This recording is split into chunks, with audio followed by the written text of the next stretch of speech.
Do you want to bring balance to all the wireless radiation fields in your life, including 5G? The OMNIA Radiation Balancer is a small sticker you can stick on any device.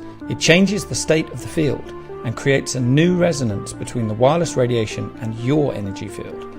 On the link below, you'll see all our testing results that show how the body responds excellently once you've made this change in your life. And here's a special offer for the Journey to Truth crowd. Just enter the word truth in caps at the checkout for your 10% discount. It's easy to bring balance back to your body with the OMNIA Radiation Balancer.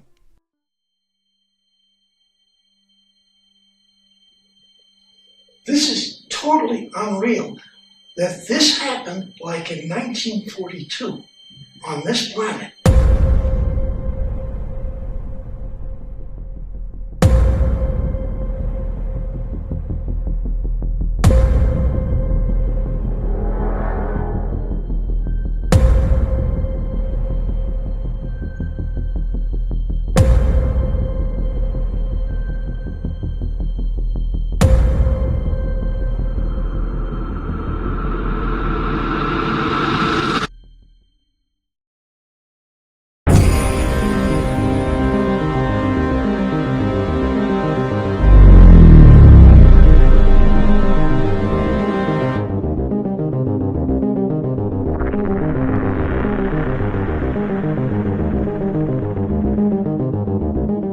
Warning, the following content may contain elements that are not suitable for some audiences. Viewer discretion is advised. Hey guys, welcome back to Secret Space Program Month. Tonight we are joined by Rebecca Rose. We discovered Rebecca through Nicole Frolick's podcast. Her and Nicole are good friends, and she's done some amazing interviews with Nicole. I highly recommend going to check those out. We're going to get into a lot of that testimony tonight. And we're going to get a lot deeper. We have some more time, so we're really going to break this down. And testimonies like hers are really important because she has memories going all the way back from childhood. You know, she was a lifelong abductee who was taken into a dark government program as a child and then eventually taken off-world to serve in the programs. So we're going to start off in the early childhood and then work our way into her time in the programs. We're really excited to get into that. But before we get started, just all you guys know, there's all this big tech purge going on, and everyone's getting spread out on all these different platforms. So we have a link tree now with all 500 platforms we're on now. Yeah. You can find us all over the place. Just to name a few: Twitter, Instagram, Telegram, which is, if anything happens to our Twitter, Telegram is going to be our go-to. It seems to be that's where a lot of people are migrating right now. Pill.net is a new one we're kind of feeling out. BitChute, Rumble, iTunes, Spotify, just to name a few. So make sure you follow us, keep up with us. Again, thank you all for the donations we've been receiving. Thank you for all your support through these times right now. We just got a comment the other day that was just moving. Really good. It was really good, and it's stuff like that that keeps us going. So thank you guys for everything. Yes, thank you guys.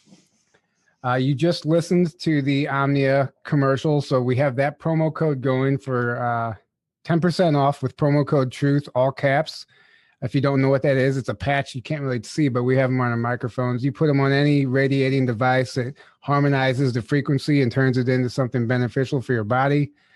I finally put one on my laptop the other day, and to my surprise, my laptop used to get extremely hot all the time. I put it on the computer, and I was like, Aaron, I was like, it's not getting hot anymore. I couldn't believe it. I cannot believe how it keeps your device, how cool it kept it. Hopewell Farm CBD, we have that promo code going, JTT15 for 15% off.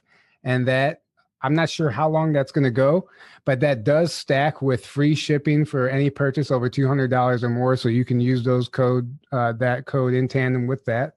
And then we have 20% off our Teespring merchandise with promo code Sleepy Joe, and that will go indefinitely. And I think that's it. Oh, and then Starseed Adventures Conference, we'll get into that more at the end, but tickets are still available for that. We will be there hanging out, Cocoa Beach, Florida in March. Tickets are extremely limited, so make sure you grab yourself a ticket and come hang out with us on the beach. That being said, welcome to the show, Rebecca. How's it going? Hey, it's good to be here during this, kind of chaotic time. Yeah, thanks for having me. Yeah, absolutely. Yeah, absolutely. This has been a really exciting month for us, getting in, interviewing these whistleblowers, really getting deep, trying to shed light on what's happening. And it's just really important. This is important information that needs to get out. It needs to get into the collective, because when disclosure comes, people are going to be turning to places like this and people like you for guidance, and they're going to want to know. People are going to be angry. They want answers. So if we can get this stuff out there now and just kind of like prime the collective, I think it's important. So let's jump right in and go from childhood. If you want to briefly introduce yourself and then take us through what happened and how you got involved in this program. Yeah, well, Tyler, you guys, it's always hard to know where to jump in because I guess it's the very beginning of my life. There's so many, these stories, I'm sure you've learned from your last two guests, are so complex, or at least mine is. But like almost to the point of being overwhelmingly complex. But let's see. Yeah, where do we start? I guess we could talk about, like you said, my family and how did all this begin? You know, I was my father worked for Lockheed Martin with a top secret clearance from before the time I was born, and he was also they vetted him out of the military, the Army, in the late 60s, also with a top secret clearance in the Army, and he later had a also top secret clearance with the Navy while I was growing up. So it was through my dad and also my godfather really that I was taken in. My godfather, my dad's friend who worked with him at Lockheed, they were both buddies in top secret work, top secret clearance. And I'm probably not going to jump into that right away, but I would say there's a lot to say on both of them. Like, wow. My godfather, I guess I would just say, was we could say my main handler, much more than my father was. Well, where do I start? So what does that look like? Your godfather being your handler, how does that happen? Yeah, exactly. Thank you.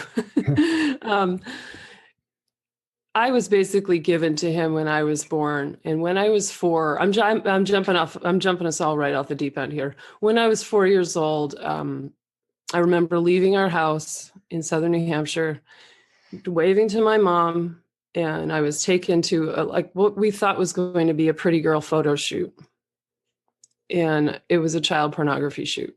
Mm-hmm. From there, I was then, through my experiences with my godfather he was involved with me for 7 years of my life, first 7 years. And a lot of that is still blank for me, but he was my link into Montauk, and the whole milab experiences opened up in many ways due to him, but also because there was already gray interference with the grays started when I was at least 3, 3 years old. And my father is I would call him a Zeta hybrid. He passed away in 2020. And that's when I started getting massive dumps of information about the space program after his death. Like before his death, I really couldn't.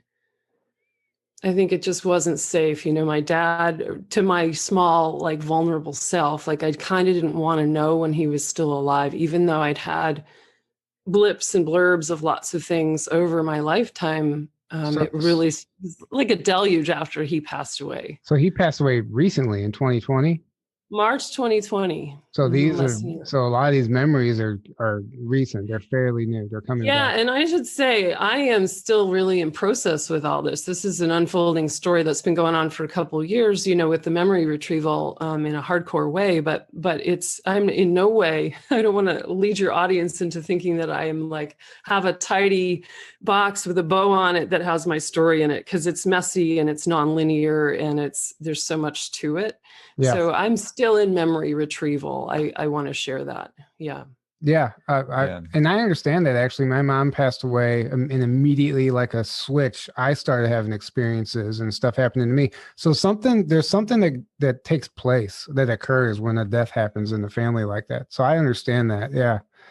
It's remarkable. It's been really mind-blowing, really mind-blowing. And my godfather is slated to, he moved down. I moved down to where I live now. I'm in a really unlikely place where you'd never expect to find me on the border of Mexico. And I moved down here 4 years ago because I knew I had a journey to make with my father. I didn't know exactly what it was. This is that journey. He's gone now, but my godfather moved down here. Weirdly, he lives like a quarter mile from me over the hill.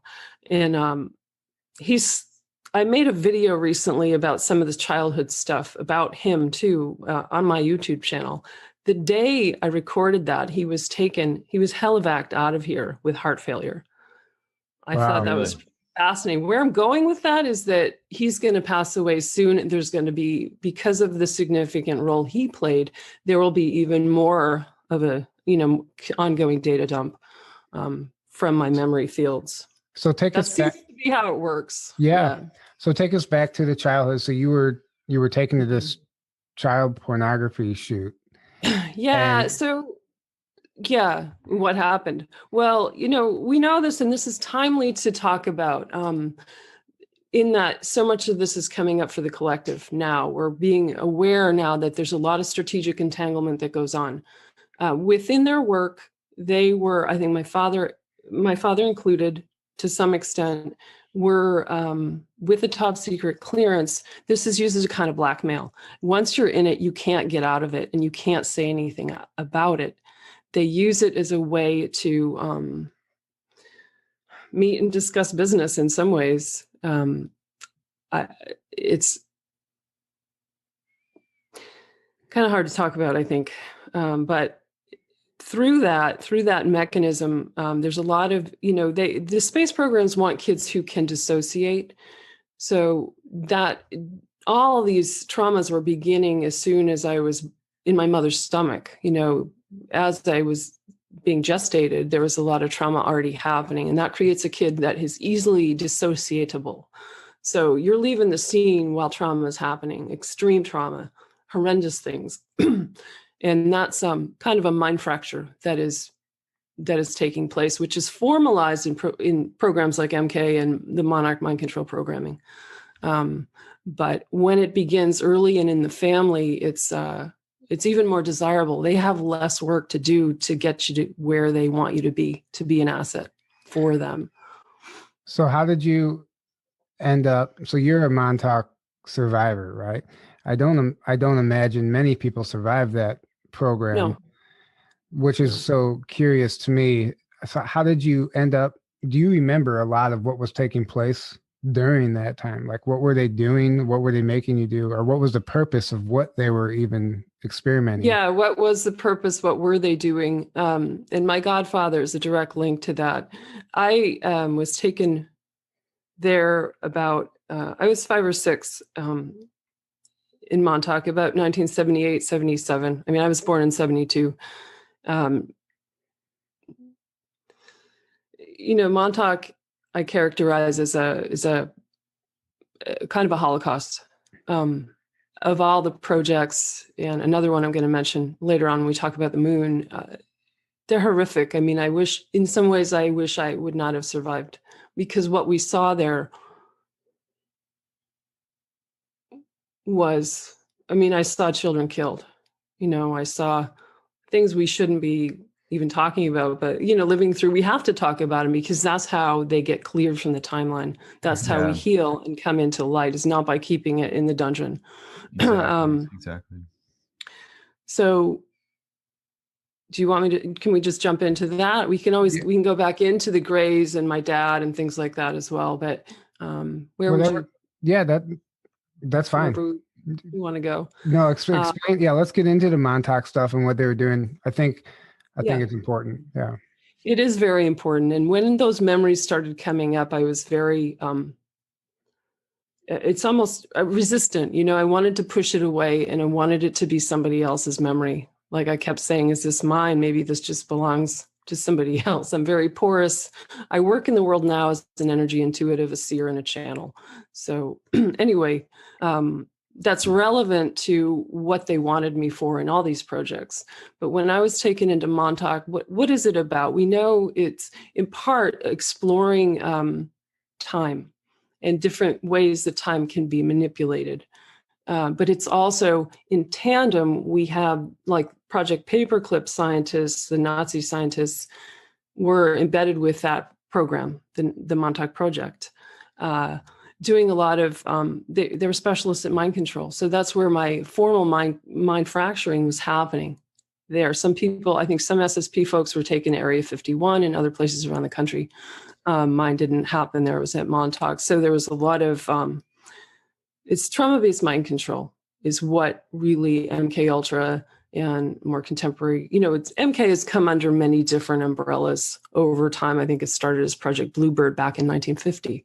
Then it was, Project MK Delta, Artichoke, so many different names, and then the Monarch programming.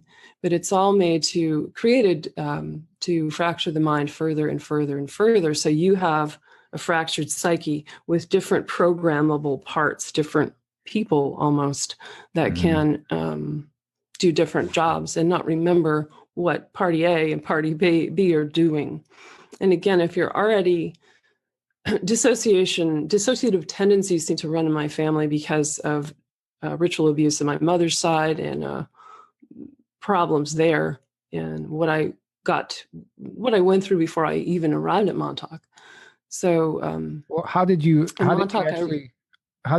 arrive at Montauk? Yeah, I believe the only way I can parse this out was through an experience that would be like out of the way we're taken to, let's say, a 20 and back is the same way, like out of space and time.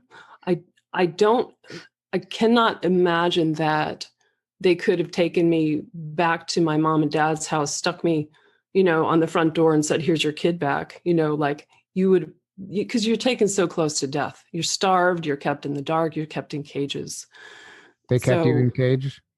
Yeah. It was through my godfather, one of the experiences with the child pornography and events he was taking me to that involved the deep state that I was then, through a, dissociative, my dissociative tendency to check out, there creates a weakness in the field, a weakness in the psyche, a weakness, we could even say at the soul level, where it's much easier to take the child in that way. And I think many people who, I've spoken to other experiencers who went through that same thing. I know when we talk about Montauk, we talk about the Montauk boys and they were taking runaway kids off the streets. And I think that's true. Other kids, they were taking for using other means, but for different reasons. Most of the kids were very expendable, very expendable. I mean, we were just kind of lab rats for them, and a hideous amount of cruelty and torture happening there. So let me develop this more for you. So with the cages, as you said, often I was kept with many other kids in like metal cages, like a mesh metal was stacked on top of each other. And so you couldn't stand up. And, often in a lab environment, I remember being on the bottom level and seeing, back in the 70s, the polyester pants and the sort of 70s style shoes of a lab tech. And these are humans I'm talking about, walking back and forth and not being able to see what they were going to do or if they were going to come and grab me. But often too, they would take us out and put us, I remember being in solitary, in a really dank, disgusting environment, deprived of all sensory input. So alone, can't hear, can't see, in the dark. And they would come and that's used to fracture the mind further, because a child that young needs, care and who's coming in and where's mom, where's dad, where's anything, where's food, where's shelter. they would come in and take us out of solitary, and then, I mean, we are diving in deep here. Satanic ritual was satanic ritual has been developed within the military as a kind of technology for mind control. So it's not to convert people to Satanism. It's actually a very well developed, very, very long time ago, millennia ago, to reverse the codes of life and to which would be the sacred geometry of the mathematical codes of the life force energy that are within us and within our cellular code, I guess. How do I say that? It's just anything that goes against the natural process of things. Anything inversion. It's an inversion, and so that's another. I'd be taken out of the solitary, and we'd be drugged and sodomized before being taken into I remember growing up from below, we were kept, we weren't really supposed to be looking around, and we were all really far gone, kids, like you can't even imagine, going up the stairs and taking a left out into the woods and at night. And on the base, anything could be happening and nobody would know out there. Anything could happen. So, I do recall. Where was this base actually? So some people don't know. Yeah, it's the old Air Force base at Camp Hero, New York, out at the end of Long Island. Okay. Yeah. So, yeah. Sorry, I get a little. It's okay. Thank you so much. I know this is. Thank you. This can't be easy for you. It's good. It's good for me. Yeah. It's gotten easier and easier because the more you speak about it, the easier it gets. I mean, it's never going to be normalized, because we're talking about what we are. I mean, it's very, it's almost beyond words. It's beyond comprehension of how this could happen. What's going on in the human mind that it's so compromised that somehow we think that's okay, or whoever's masterminding this, the Air Force, working with extraterrestrials, working with a lot of pretty wild technology, which I'll also get into. It's really beyond fathomable. It's beyond fathomable. But I remember going back into the rituals. I mean, I remember really a lot of flashbacks came back in and flooded me in almost a debilitating way this past summer about the colonel. I don't want to say his name, but he's head of the Temple of Set, and he was from late 60s and up and through the 80s, I think, was head of various PSYOPs divisions in the Army. Pointy eyebrow guy. I remember him coming to the base, and he was the one, he and his associates were the ones who were kind of performing the rituals. Michael Aquina. Yes. Yeah. Yes, exactly. I didn't even know who he was until it kept flashing. They had done some alternate eye programming, which I can also talk about. I've heard about that actually. Yeah, the alternate eye stuff is pretty crazy. I was having a lot of flashes of geometry in my eye, and then I kept flashing with him, and then his face repeated over and over. It kept showing up over a period of days, and then the memories started emerging from that. And I've had some trouble with this left side of my awareness in the left eye. I think because of those times, which is, as I go through my journey and heal, it gets better and better, more integrated. But unbelievable amount, unfathomable, again, amount of people that he has tortured in his life. And what I found interesting is that this memory dump for me came in right after news of his death started circulating on the internet. I didn't even really know who he was. I had to look him up. like, who's the Satanist with the pointy eyebrows? So back in 75, he split off from the Church of Satan with Anton LaVey and started his own temple of Set, a satanic temple. And he really made the rounds with the army. And, probably lots of your listeners are aware of him. Mm-hmm. But I remember him very clearly. And I remember those nights where, they took it to the edge. A child would be killed, usually a boy sacrificed and split from eviscerated right in front of us. So they would dive in right in here. Trigger alert. They would make us consume the glands at times. And that is to reverse the victim perpetrator role, which is very popular in mind control programming. So if the children think that they caused the death of this boy, all the better. So we will go throughout our lives thinking that it was, I was at fault. I caused that to happen. There's a lot of mental, like you said, Tyler, reversing everything. Black is white. 1 + 1 is 3. It's a total mind fuck. And that's the whole point. Yeah. So I remember when the boy was I remember not knowing if I was our minds are so fucked at that point, excuse my language, but Okay. This is what we're talking about. Sure. That I didn't know if I was above the situation looking down on it, or if I was the boy on the altar, and then this part of me inside of me going, I don't want him to die. Maybe I should die instead. Because it poses the children with this question of, I don't want to die, but I don't want him to die. What do we do? I don't want to watch somebody die.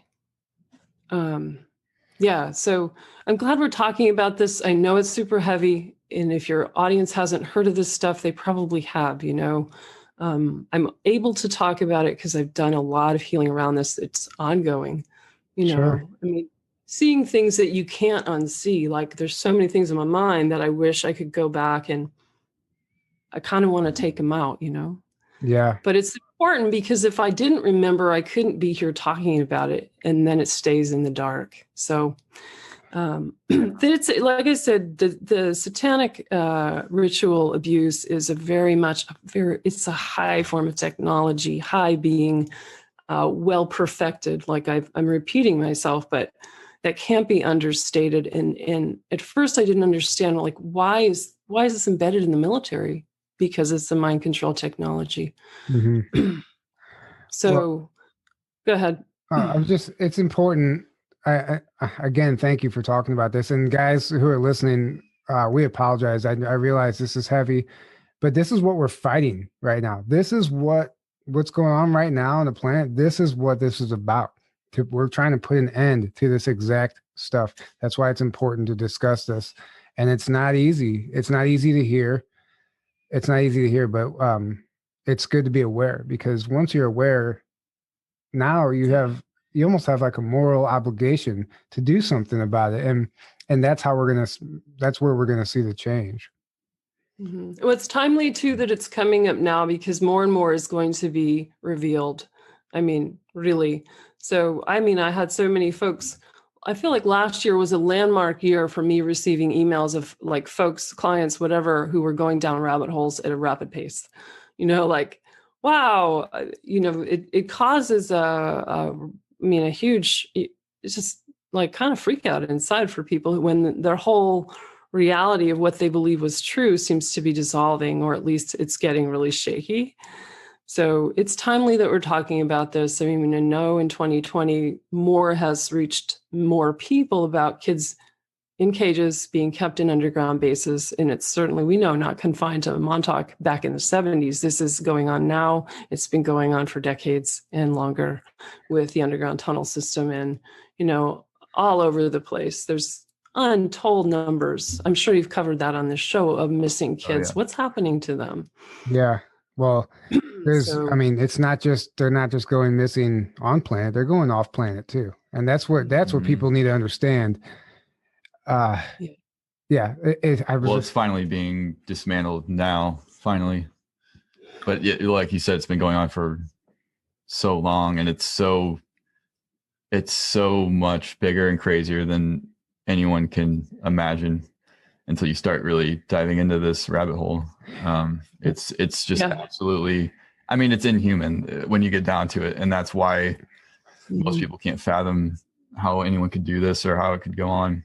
It's because there's non-human entities really running the show of it and the planet that have been, but they're finally being taken out now. So it's huge. It's really huge. I mean, it's global. This isn't confined to one real area. I mean, it's big in the US, but it's we know it's a global cabal. So it's important for people to realize this isn't just some crazy guy in his basement doing this to these children. Yeah, it's our government. It's literally the government and these black budget programs.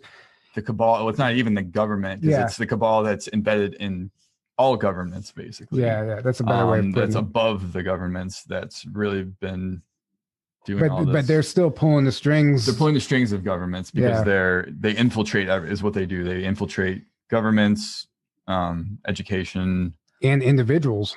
Every institution.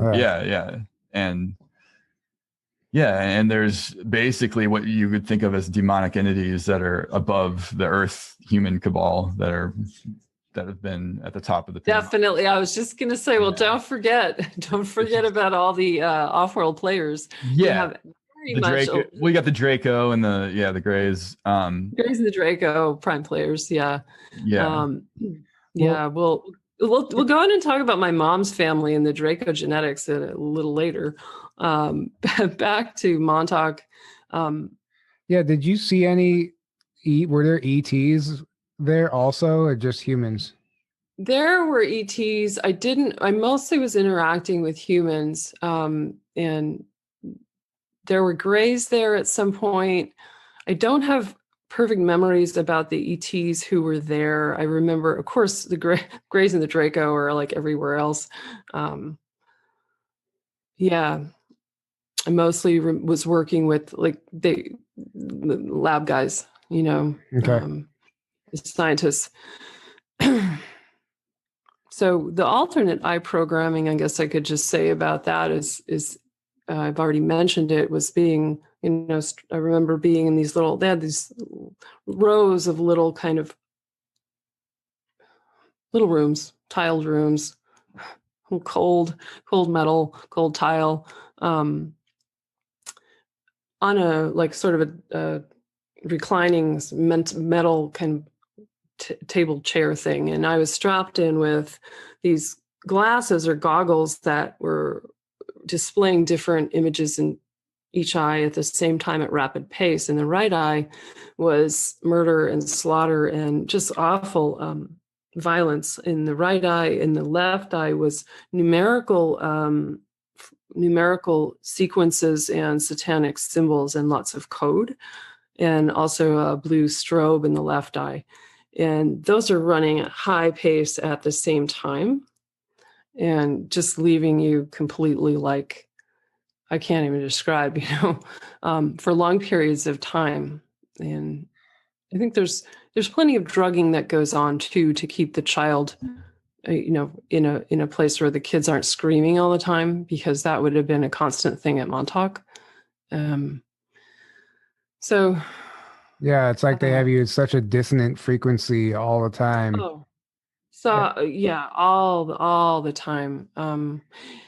There was a lot of talking about aliens, like off-world technology, very high-tech stuff going on with the time experiments. And the two things I remember the most are the time tunnel torture tube, I call it. It was sort of a silver bullet is what it looks like, or a very sleek, silver MRI machine that you were kind of stuck into, like a silver coffin. How about that? And it was accomplishing two goals, from what I can tell, was to, so it's a form of torture. I felt like they would put me in it over and over and over. And, I had stuff on my head a lot there, but they would turn up the frequency. I don't know exactly the technology that they were using to launch me into different places in time, but also to, they were seeing, I mean, it's all very experimental, one experiment after the other, but also to split my etheric body from my physical body, which should never, ever, ever be done. Because our etheric body template is everything you see of yourself and myself in front of you in energetic format. When I see the etheric template it's like a light grid almost, but it has all your information. So splitting them and sending. Go ahead. I think I've heard you refer to that as like an etheric blueprint. Yeah. Yes. Yeah. Thank you. It was very painful, very painful. They would do it. They'd turn it up until you blacked out too at some points. But to see how far you would go before you blacked out, but also how they could launch part of you into another beyond space, beyond time, and to explore. They were very into exploring different possibilities of how you could go into the past and then tweak things around, change the future. Could you go into another timeline? Could you create another timeline? And all kinds of like kind of maddeningly like mind-blowing possibilities that they were exploring, and the means to do it. They were, I think, perfecting more and more of a way that would be repeatable in a predictable way. Like, what's the formula? How do we do this? So the other thing they were also doing was seeing within Montauk, they were seeing, well, where will she be good? Will she be good for secret space? Can we make her into an asset out there in space? Or how could she be useful to us in another program? I was earmarked, I believe, before I came in for all of this. And I think I volunteered for it. That's a big... Yeah. I was just going to say, is there any part of you that thinks like you set this up for yourself before you got here? Totally. And then see, I've thought the same thing about some experiences I've had. And I'm like, why the hell would I do that? It's horrible. Some of the things we've been through, but the healing and the lessons that are learned and the growth that comes from it, if you do survive, if you make it through, that's what your soul came here for. Yeah, I absolutely agree with that. And that's what I think has made me more capable of integrating this and capable of speaking about it without, usually on my videos on my own channel, I'm crying at some point. We'll see how we go here. But I've been able to, I've just moved through things maybe in a little easier way because I understand the larger perspective of the soul. Like, what is this all about? And I will talk about, the Light Alliance ship that, we're jumping all over the place. I want to talk a little bit more on that maybe later, or we could move into that now. But the thing about the soul, thanks. I mean, you brought that up, kind of about, I planned all of this, and some people will take issue with that. In my small self that gets pissed off every time I'm paying my quarterly taxes, like, why the F am I paying my goddamn government? They should be fucking paying me.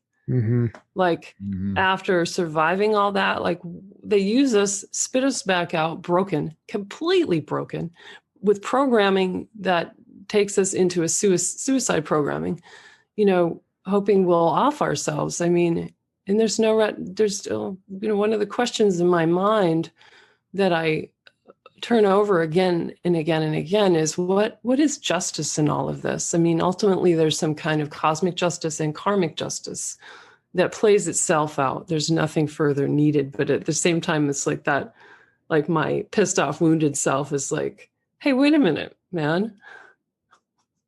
Paying taxes to my government. I think knowing what the tax money actually goes to. It goes to those programs. My money is funding this. So I've been like, anyway, that's a long story. The other thing with Montauk, I mean, there was so much crazy experimentation going on. And I remember being especially when I would be taken out of the isolation, when I would be kept in isolation in the dark by myself, like, oh God. I remember they were taking a substance from me from the endocrine system. Endocrine system is really important to a lot. Human endocrine system is important to a lot of different groups. And they were taking I don't know if it was adrenochrome or an analog of that was gathered from the endocrine glands or something. But they were then taking my genetics, my DNA, and that, which we know creates all kinds of like longevity and things like that can be experienced by those who are using, for example, adrenochrome. But they were creating a hybrid type of being with a blueprint of my mind, my consciousness, wed with this extraterrestrial DNA, my DNA, and amplified with, among other things, this endocrine system fluid, which was taken from me at a time at which I thought I was going to die. That's the most powerful moment for gathering it. Sorry, it's just talking about facts. We've covered this before, and they even discussed this, I believe, in Above Majestic a little bit. Yeah. Good. Yeah. So I people are aware of it, but we forget about it because it's not something we want to remember. Something I remember you saying in an interview with Nicole is that this adrenochrome was actually sold off planet. It's traded off planet. It's not even just staying here, which is it's scary. It's not just the children, that goes too. Yeah. Let's get into the galactic slave trade. I mean, the Draco, like I said, probably maybe on Nicole's show, was that the Draco has built part of their empire using adrenochrome. I mean, trading it off world. It's a human adrenaline, human endocrine system. The Greys, lots of different groups. You have uses for our glands and the fluid they produce, our endocrine system in its entirety. It's prized. So if you have something like adrenochrome, might be wanted. You know, we laugh about how some of the ETs want coffee or not coffee, chocolate. You know, like as far as what's desirable, you know, in trade. Well, taking it to a whole nother level if we're talking about something like adrenochrome. So there was a being that I remember that was created using my parts, that it was a tall, it had ears like elven ears. I don't know what the being would be called. It was tall and sylph-like, tall and skinny, probably about 8 feet tall, but it would have the capacity to go into explore other realms and never need anything, never stop, and have this immense longevity and have this immense capacity to go and go and go and not, I just want to say, wouldn't need anything, wouldn't need any sustenance. It was a living being as far as I can tell.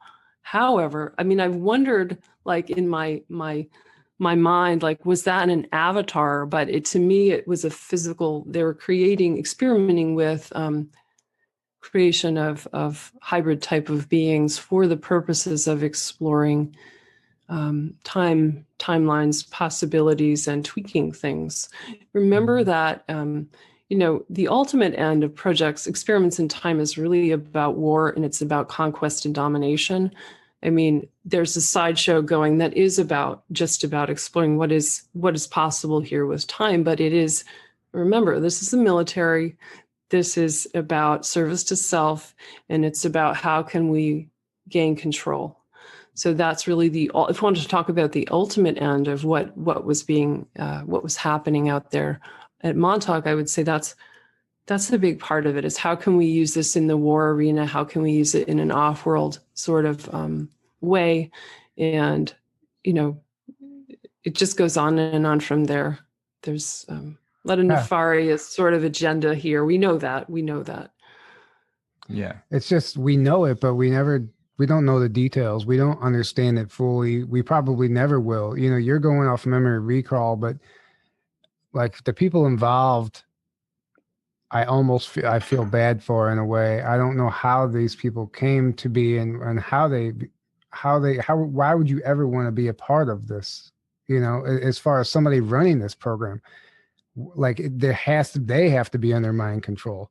I don't see anybody willingly doing this. Yeah, I think there is, going back to one of my initial statements, I think there's like what you're saying, mind control, but blackmail happening, and people getting in over their heads, getting really screwed up and not being able to get out. You're sworn to secrecy. Nobody working, say, at Montauk is going to be,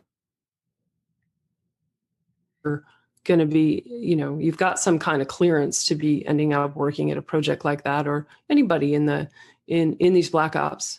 My father, I think, was probably mind controlled.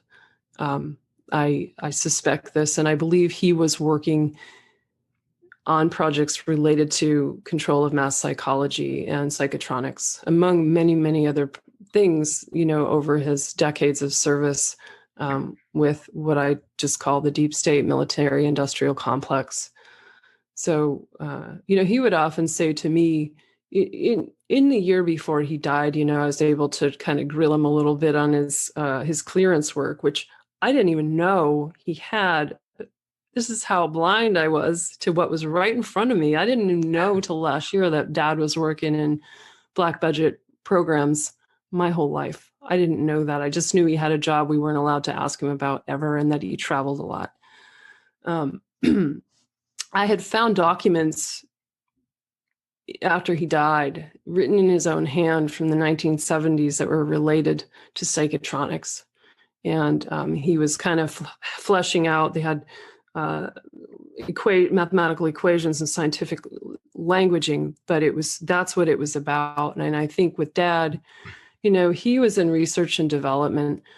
They would give his company would give him we need you to solve this XYZ, and stick him in his cubicle with a budget and get him to solve it. And he would often say, he said in this last year, he said, I don't know how I solved a lot of the projects they gave me to solve. And I know it's because he was getting downloads from his family, the Grays from Rigel were helping him. I'm quite sure of that, actually. Yeah. Far out, right? Like, I'm like, Dad, I know how you were solving that stuff, and it was with off-world help. So you didn't have any idea as to what programs or what faction he was working for? Yeah, he was working. One of his umbrellas was with satellite communications, which covers a lot of ground. Communications covers many, many. And if we think about psychotronics, from broadcast from satellite. Oh. So that was one of the things he mentioned working. I know he mentioned projects he did for NASA and the CIA, going to CIA headquarters, traveling there. He didn't talk specifically about too many things. At the end of his life, I remember in the last days of his life, what he said in hospice was, with regret, he said, "What did I spend my life doing? I was only making black boxes." Really? Black box. I don't know exactly what he was referencing. But it was part of what he was doing back in the 80s was just reverse engineering Russian technology, because it was that sort of Cold War time. He was getting, trying to figure out how the Russians were doing certain kind of things. But I know there was a lot more. There's a lot more to what he was doing. I have a feeling that he might have been referring to a type of voice to skull or voice of God technology. With the psychotronics at the black boxes. Yeah. I don't know. This was the first thing that I thought of. Well, I've thought that, but I have not, thank you. Yeah. I haven't said it because I don't know exactly. But that's what that's what they use. That's their tool. That's how they program these people. They literally sit on the other end of this thing, and they can give a person messages through a frequency that's beamed directly, it bypasses the ear and goes straight into the head and you use the voice. And it's kind of like artificial telepathy, simulating telepathy. Yeah, exactly. Yeah. It's a very real technology. It's actually been openly discussed on the Army's website that you could actually find the patent. Totally. Yeah. This is real, folks. This isn't a dress rehearsal. This is going on. Yep. That was one of the rabbit holes I spent a lot of time on learning about that. And there's no convincing me otherwise that it's not actively used. Yeah. Yeah. It is. So where are we at in your story here? I don't know. We've been jumping around, Tyler. We were talking about Montauk and projects in time, and a little bit about my father and godfather. Let's jump into, to set the stage a little more. Let's talk about my mom's family. I'm finally at the point where, since I made my own video about this on my channel, I'm much more able to talk about it. It's not quite as horrifying. But I just related to trauma and genetics and things like that, like what made me a target for this stuff. Like I said, I think I was traumatized before I came in within my mother's stomach.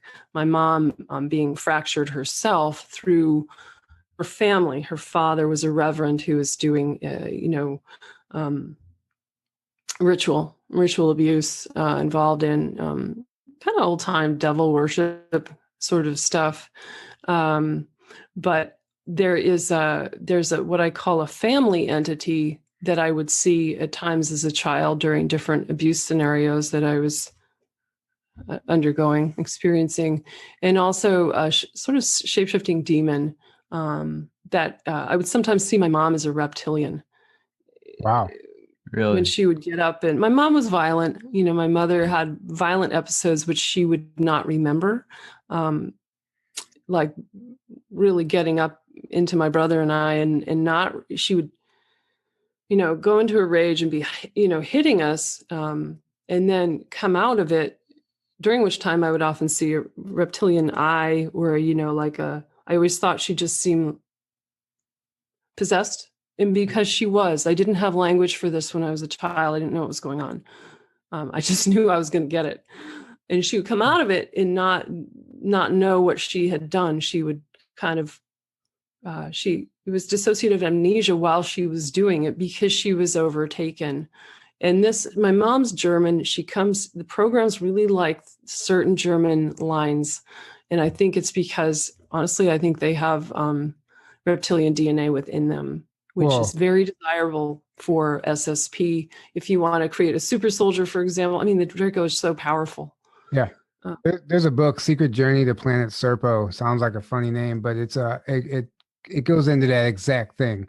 The reptilian and German connection all the way back, starting in the late 1800s, and the Green Dragon and the Black Dragon Society, how that's tied in also.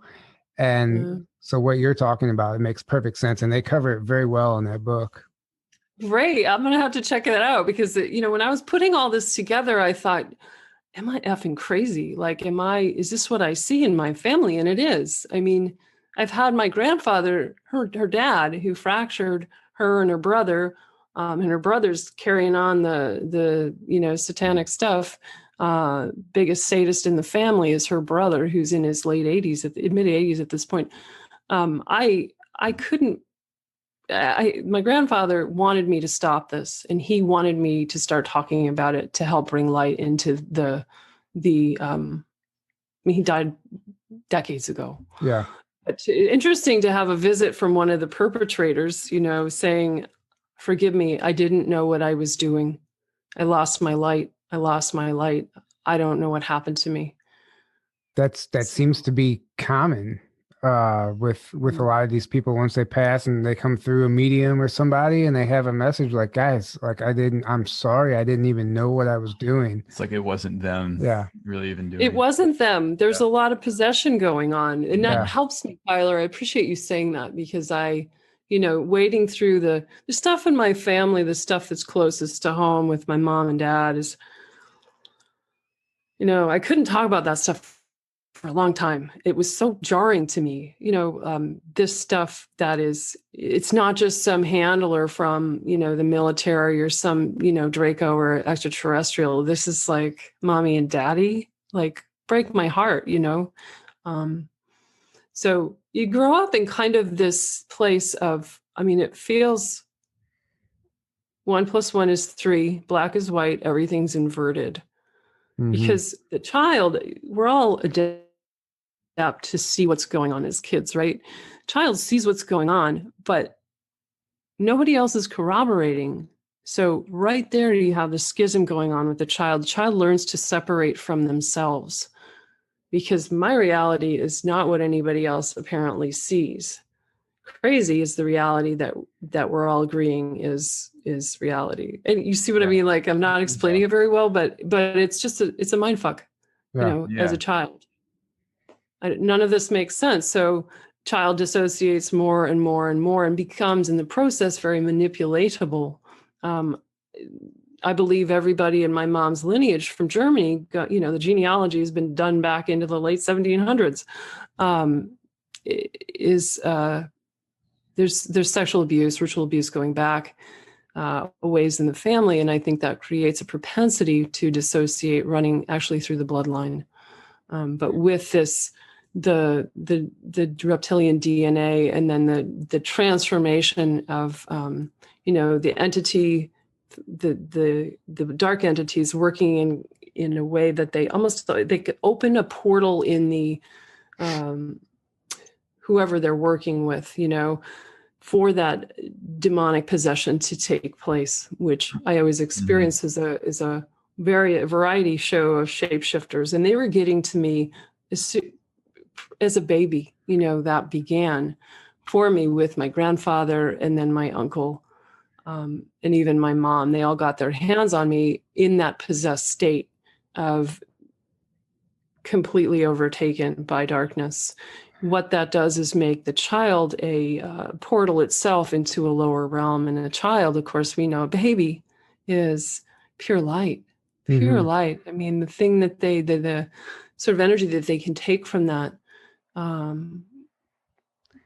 is beyond, it's so light, and they can take it, invert it, do many things with it, create a child that is very, I didn't have any boundary.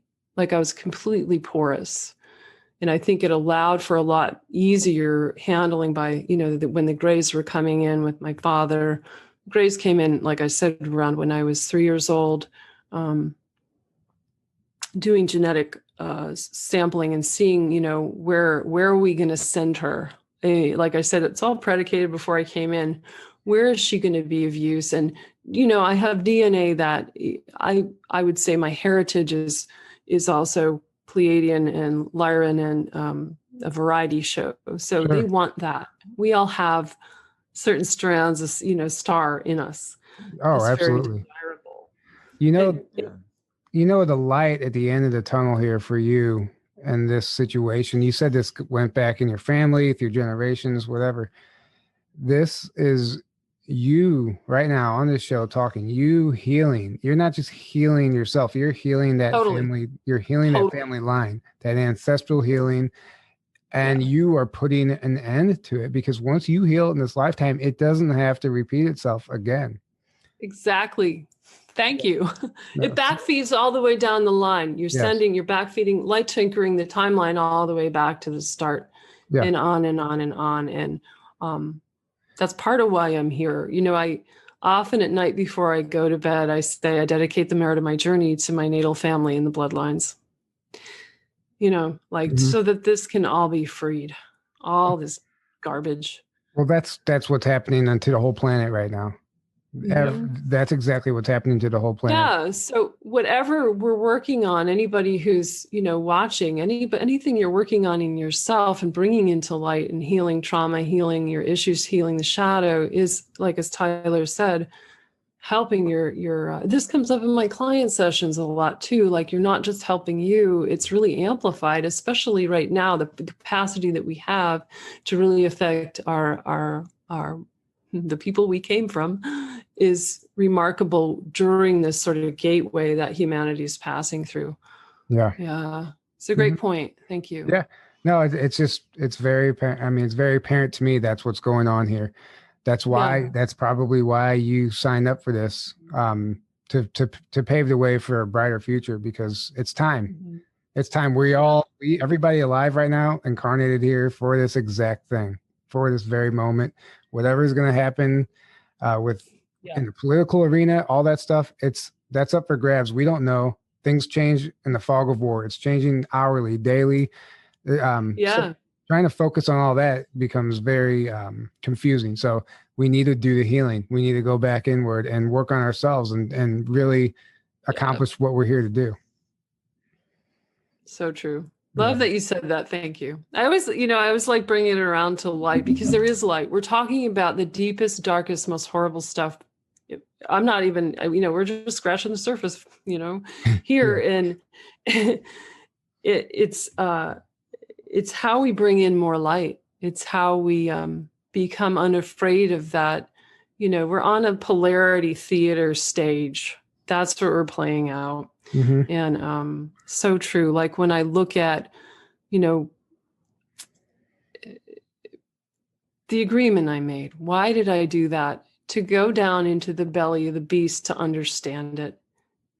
Yeah. It's like to my soul, my unique soul, saying, I will only understand this if I really experience it firsthand. Then I have a leg up on actually helping to end it and bring light into it.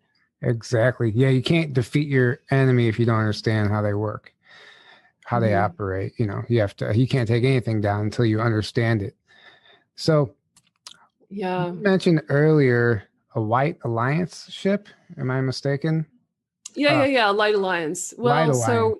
Can we go into that? It sounds nice. Hopefully it is. Yeah, you want to jump in there? The Light Alliance, I call them, the Light. They introduced themselves as a galactic confederation. When I was taken when I was 9, and to some of the times that, I was going up to the moon before that, I was also simultaneously being taken into the Confederation ship. I just call them the Light Alliance. So that, it's really far out. And I think I planned this too, so that I would survive, because they, on the Light Alliance ship, which was, as I recall, mostly Procyon, Pleiadian, and Syrian people on it, part of me was being, I want to say, like, safeguarded so that I would not be completely, utterly destroyed. And I feel like I'm still in contact with them. I actually have how do you say? In human terms, we'd call it a husband on that ship, who's with me pretty much every day now. He's from Procyon, and I know that I feel like I planned it to, come in from the ship into Earth, incarnate here, and experience all of this, which also relates to, the Light Alliance was very interested. Remember, this was all back in 70s. I left for Mars when I was 9, so 80, 81. Anyway, they were very interested in what was going on with the galactic slave trade. And through me, they could get a lot of intel. So directly, kind of get a handle on, like what's going on with that, and how do we, again, bring this into light and cease the operations? What do we need to know? And so I think I went like this and went, that sounds cool. I'm going to do that for, I'll send me down to Earth for a while. I don't know. And blessed am I that I have still, I still get to work as a channel. I was wanted basically for psychic operations, mind-to-mind interfacing. And after all my awakening happened, all the psychic stuff started waking up again. And that's what I do as a full-time gig now. I'm very fortunate that I have that, and that I have so many favorable interactions with the light realm, benevolent beings, not just like, the other things I've been talking about and will continue to talk about here. So I feel fortunate in that. Very fortunate. It only makes sense that it's kind of like you set up an escape plan for yourself or you set up protection for yourself to get through that. It's not like we just set up the bad experience. We set up the protection to help us navigate. It's very complex, but I do believe that occurs. It does. It does. That comes up in my client sessions, and I forget that that's true for me too. Like, you set this up for yourself, but you have the tools and you have the support to get through it. You wrote that into the plan, whatever it is. Yeah. You have you're resourced for this. You didn't come into the human journey without capacity here. So help me understand something about your story here. So you spent time in Montauk. How long was that? I really don't know, because time is so well, they were screwing. I don't know. Yeah. Yeah, it could have, I feel like it was quite a while, but not like years on end. I think it was probably a year or two. And if they had killed me, they probably would have regened me there. They would have had that technology because they wanted me for the programs later to ship me off world. And for people who don't know, she said regen. That's like a regen tank. It's like a kind of like a med bed type of technology that you could get killed and basically respawned, regrown, regenerated. Yeah. And to think that they were doing this in the 70s, imagine what they're doing now. Imagine what they're doing. I mean, we've had extraterrestrial technology for a wicked long time. My mate, Tyrion from Procyon, has taken me astrally into these sort of medical pools. It's not quite a med bed, but a regen pool of a benevolent kind that they use on Procyon, that's beyond, it's like underground. And you go into these pools, it's kind of a social situation. People are hanging out at the pools, and it's more of an energetic kind of uplift, and it's what they do for health. So kind of interesting there that this is a thing among other races too. Kind of how we would go to like a hot spring. Yeah, that's interesting. Yeah, that whole these programs can't exist without that technology. Without that healing technology, because otherwise, what good are their experiments if they can't throw you in a regen tank and bring you back? Like, it sounds terrible, but they need that. They rely on that stuff. Just to think that it's there, just waiting for us to grab a hold of it and use all the technologies that have been hidden. Well, I'm curious, as the world situation unfolds, if we're going to see some unveiling pretty quickly of off-world tech that is needed for certain purposes if things get out of hand. Yeah. Do you have an incense or something burning, or did I just see something fly by you? Really? Maybe on the recording, I'll point it out. There was definitely, I don't know what it was. Maybe I'm just seeing things, but we'll maybe it's a fruit fly. No, this this looked like it looked like orbs. It looked like a smoke almost. Oh, it could be I don't have anything like that going. So maybe you're catching something. Yeah. Sorry, I didn't even mean to distract you. I just couldn't help it. No, it's great. It's great. If we've got something, then yeah. Yeah. So what I was getting at, so you went to you spent however long in Montauk, then how did you end up in the programs? How did you end up leaving the planet and making your way to the moon, Mars, then Planet X, which is so things started with me pretty early with the moon. I was, when I was when I was 4, I was taken on a let's say a tour by Draco of the moon and all the jobs that I would, we're taking you here, and this is going to be, sort of like the trailer introduction to my service. I would call it maybe enslavement and be a better word. That happened when my mom took me to the Salem Witch Museum, and they had this enactment of how witches were killed back in 1690, whatever, because we lived, we live close to there. And during the reenactment, I'm a 4-year-old kid, and I think people are being killed in front of me.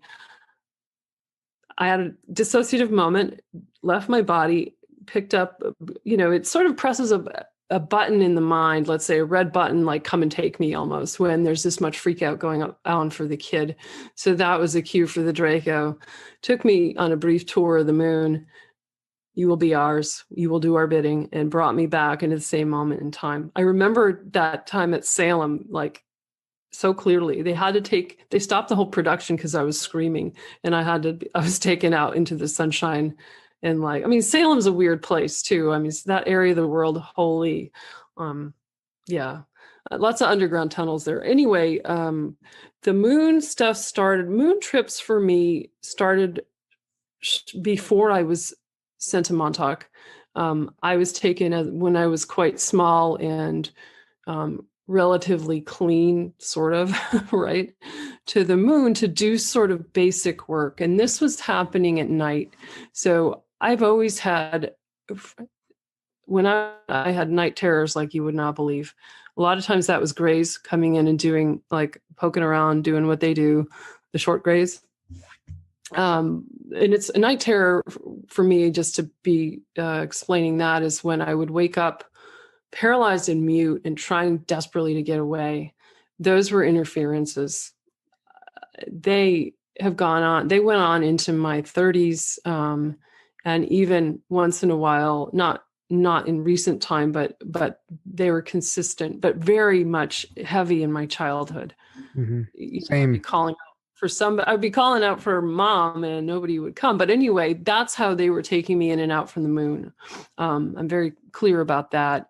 And it was going to an underground, like it's basically a bus stop, not necessarily a full-on base, but some kind of underground facility where I was then taken to the moon, strapped into this.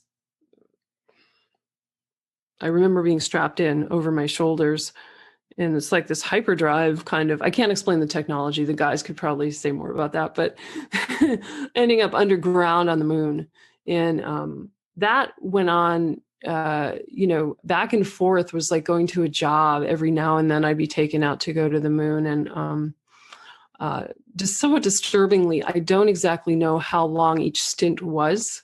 I don't like that I don't know that. But what I was doing was working as a mind-to-mind interface with, it was a lab that was there, research and development, a lot of experimentation.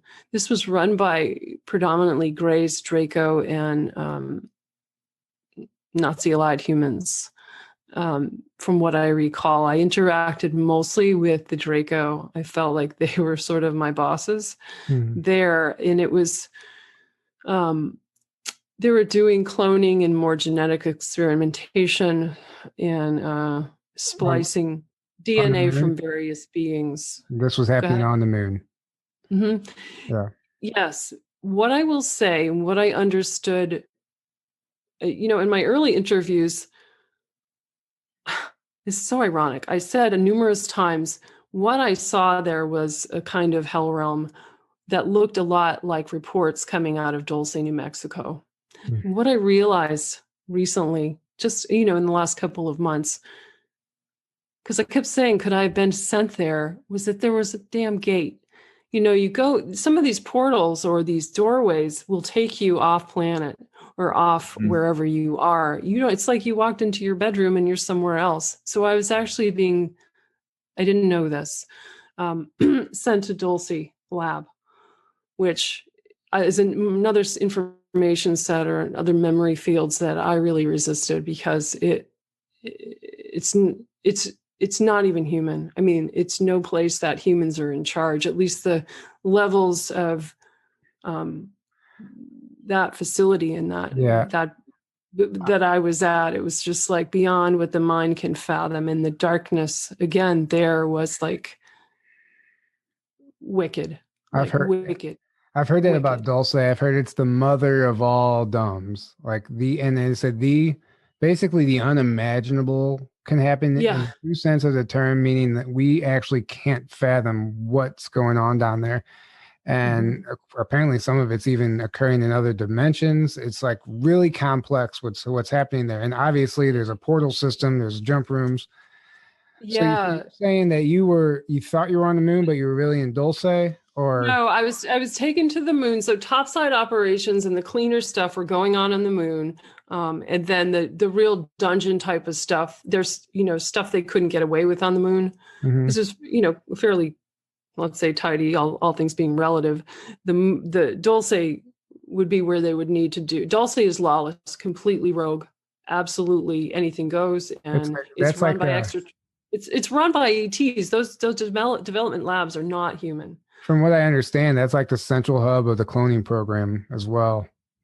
Totally. I mean, yeah, like beyond, it's mind blowing, really mind blowing. But that made so much sense. I was like, oh yeah, hey, there was actually a gate. Oh, there was a gate. Yeah. So it was so much of when I started, they start you on sort of easy jobs, especially, I'm pretty little. What would they possibly want me for? Mind to mind telepath, innocent child able to I'm getting data from the beings they've got captive.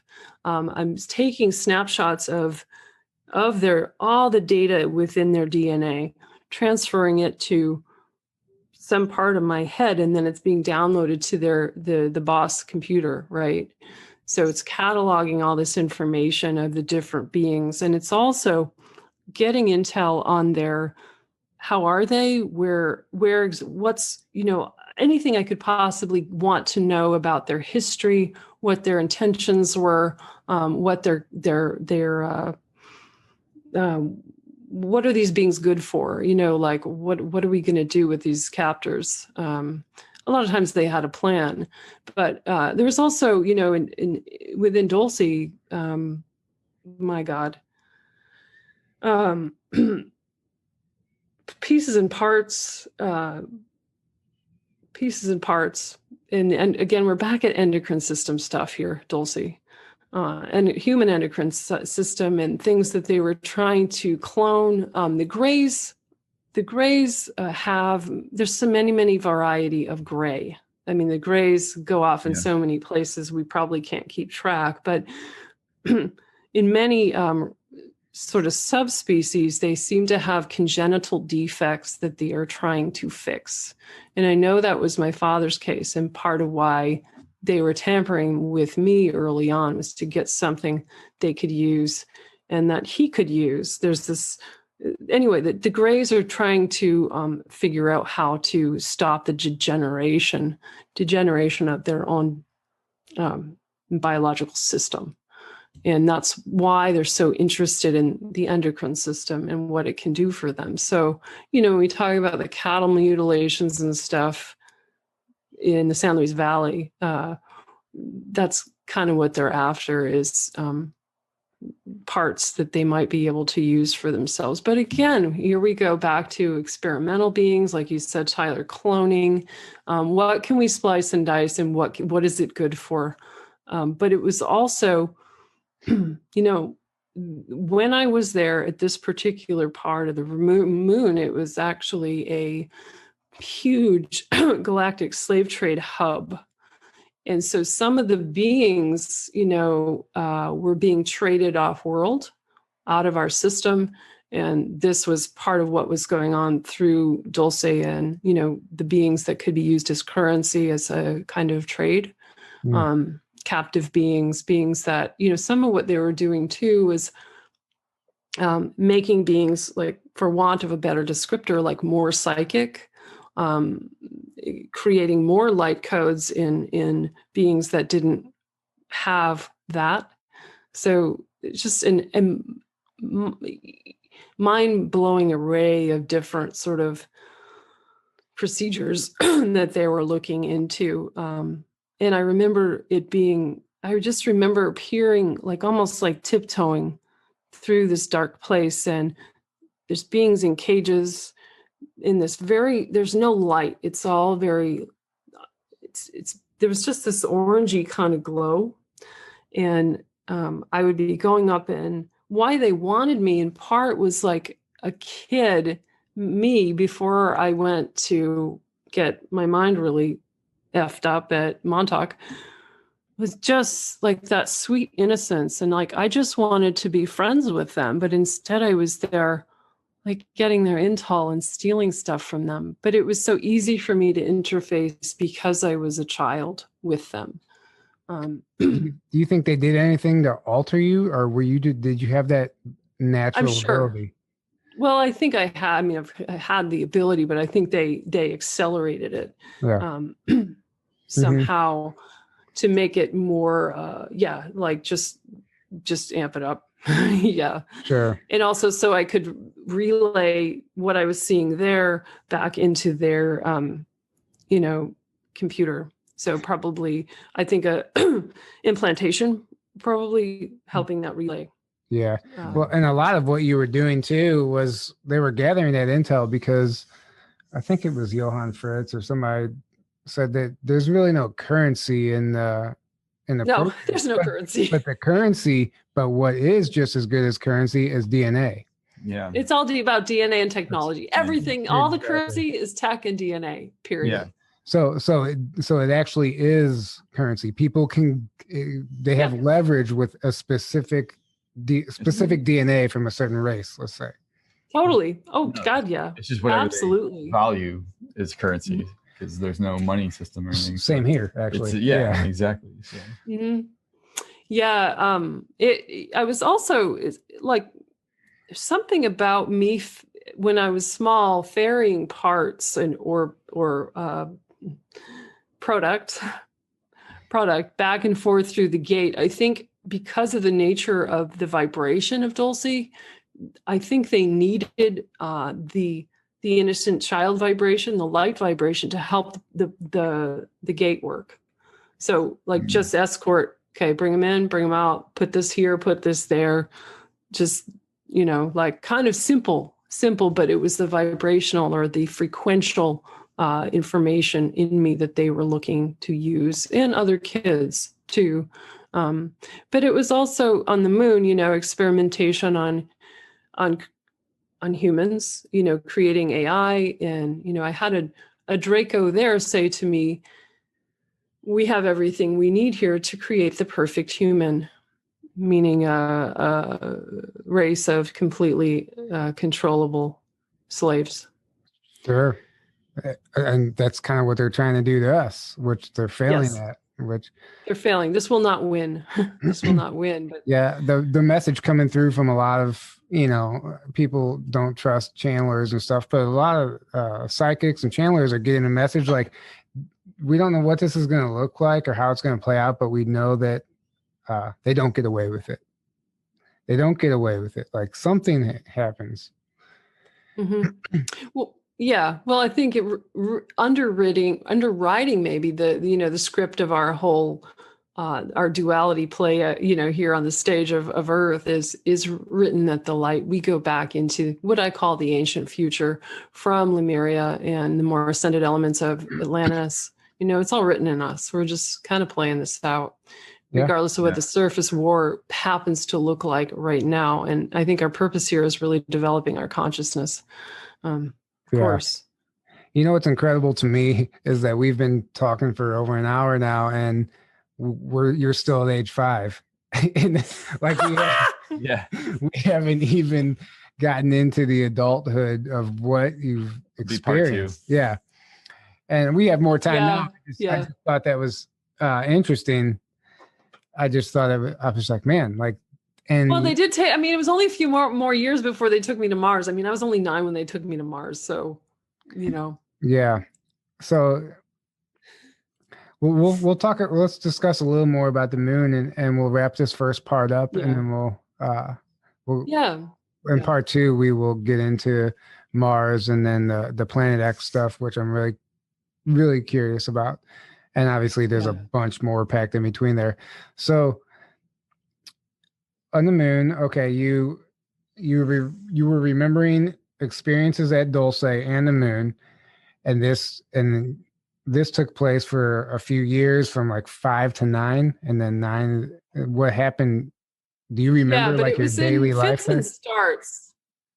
It was in fits and starts there. So I really feel like I don't remember them keeping me, like, I don't remember having like a bedroom, like hanging out there for, years on end. It was more sporadic. Okay.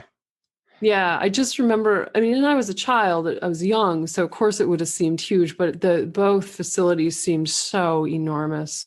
Like you just get lost and never know the full extent of what was going on there.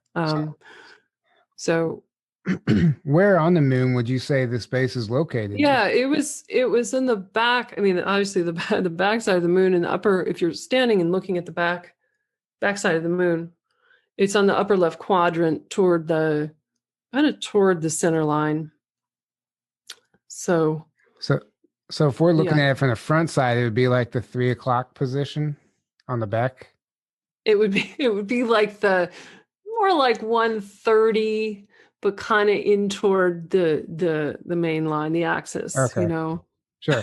I'm just trying to help people who are looking at the moon. They want a visual, like they can imagine this is on this side, this place on the other side.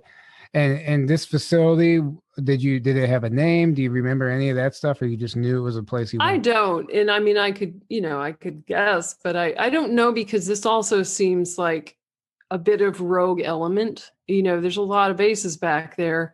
This was definitely German. This was, I mean, if we talk about the human agency behind it, very much German. So, and then, like I said, the Greys there and the ETs. But I don't know. I feel like I should know, but that's what's maddening. Like, you never show up at a place and they give you papers and say, you're here, you're going to be this, you know, sign on the dotted line, or there's no neon sign, you know, that says, and I don't want to just guess. I'm not, I'd rather say, I don't really know. Yeah, that German presence is really interesting. It's the common theme among every whistleblower. Totally. Their presence in space is pretty vast. And going back to the German Draco connection, that's important to understand. And then not only the German Draco Chinese connection that goes back to the Black Dragon and the Green Dragon Society, who were allegedly channeling reptilians that were residing in a base beneath their feet in this cave system. This is going way, way back, but now we know. Now it kind of gives you an idea of why the CCP is who they are, and then why the Germans tie into that. And it's also important to understand that not all reptilians are Draco. They aren't all bad. There's so many races of reptilian, and to add on to that, I would say not all reptilians or even all Draco are negative. So, I mean, I have a Draco aspect of self, my galactic self. Sometimes when I'm sitting in meditation, she opens up on my left side, and it's a white Draco with small wings, and it's have like this pastel light in the eyes, and it's very elevated. I've had that family come to visit me, and when this started opening up for me, I was very like, oh, what's that? Oh, reptilian, what is this? Are you coming to, steal my life force, or what are you doing here? I was very like, okay, hang on, what is going on? Because it opens up experientially, first on the left side of my body and then in the right, and I can feel it and I can see it. And it's really equanimous and stable energy and very upper dimensional energy. And when I want to say, like, my mother from my mother, Draco mother, I don't know, come to me the first time, I mean, I wept. And it was her field. All of them in this particular family have a signature, like we're this sort of luminous white, but then there's a signature, like I see with like a cerulean color around me in the field. And then she has this more blue color. There's just these minute differences that denote one from the other. And her name is Tia, and she's with me. She has language. It's very different that comes through me. When I ask my guides about this, how does this relate with the regressive reptilian in my bloodline? I was told that I changed the DNA, and I went, what?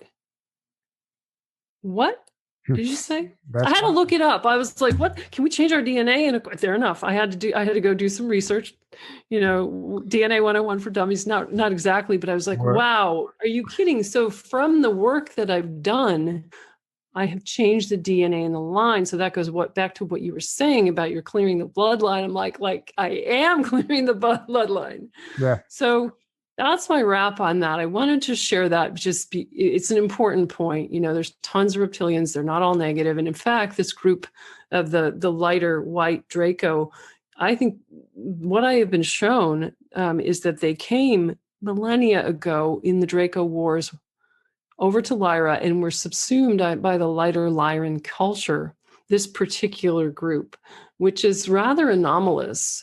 So there is a Lyran connection there. Anyway, I wanted to just sharing a light inside of all this darkness.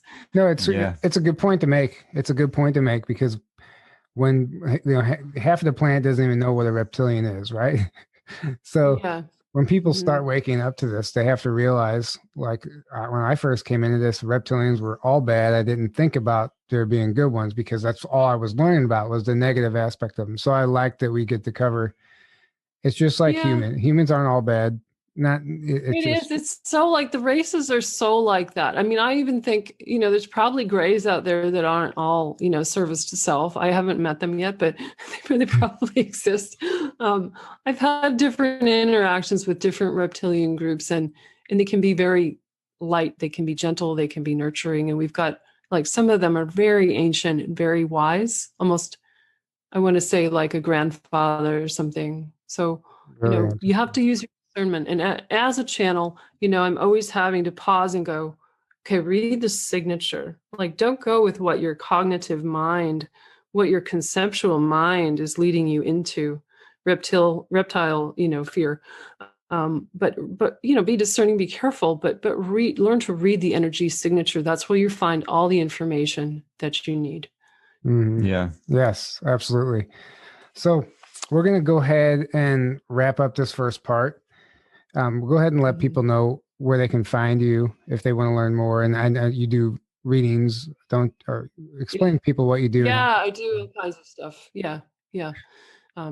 People can order inner child healing and channeling sessions with me, galactic attunements. If you're wanting to work on your own story of maybe you've got something similar to me, we can look in your Akashic records and find out what's been going on for you. And also personal light language channeling sessions with me. So lots of things on my website. That's RebeccaRoseBarfoot.com. And is that below? It'll be in the description. Yeah. Mm-hmm. Wow. So guys, we know that was heavy. That was a lot to take in. We apologize if you weren't ready for that, but it's necessary. And obviously there is a light at the end of the tunnel here. So, and there's so much more to discuss. We barely got into. There's so much more. I'm like, wow, we haven't even gotten into it.